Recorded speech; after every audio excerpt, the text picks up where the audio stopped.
থাম স্যার থাম এবার ভারতবর্ষে এত ছেলে পিলে জন্ম নিচ্ছে, তাদের শিক্ষা নিয়ে কিছু কথা বলা যাক। আমার দেশে মূর্খ বলে কোনো শব্দই থাকবে না। কারণ আমার দেশের ছেলেপিলেরা যেগুলা সব জন্ম নিবে বা জন্ম হয়ে আছে, ওদের কাছে সব বড় বড় সার্টিফিকেট থাকবে। সার্টিফিকেট বলতে কি, বড় বড় ডিগ্রি, বুঝলে কি না? যে এর ভিতরে তোমাকে কিছুটা বৈশিষ্ট্য দেখাই আমি। কথা হচ্ছে, এই যে এখন সব মাধ্যমিক উচ্চ মাধ্যমিকের সিট পড়ছে এই পাড়ার হাই স্কুল থেকে ওই পাড়ার হাই স্কুলে, ওই পাড়ার হাই স্কুল থেকে ওই পাড়ার হাই স্কুলে, মানে এই ব্লকের ভিতরে সারা ঘোরাফেরা করছে। আমি ওই সিনে থাকবো না। আমি কী করবো জানো?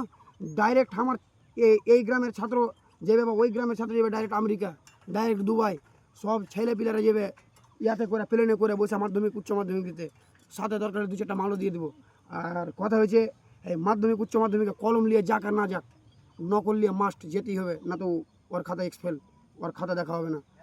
আর বন্ধুরা, আমার ভিডিও যে দেখছো তোমরা, যারা মানে সামনে উচ্চ মাধ্যমিক দিবা বা মাধ্যমিক দিবা, মানে আমি উচ্চ মাধ্যমিক দেবো এবার, তো কথা হচ্ছে, তোমার পার্সের কোনো বন্ধু যদি নকল করে আর ও তোমাকে নকল যদি না দেখায়, তুমি দেখতে চাও, তোমার খাতা ডাইরেক্ট ছিঁড়ে দাও, তারপর কিছু হলে আমাকে ফোন করবো, আমি দেখে নিব।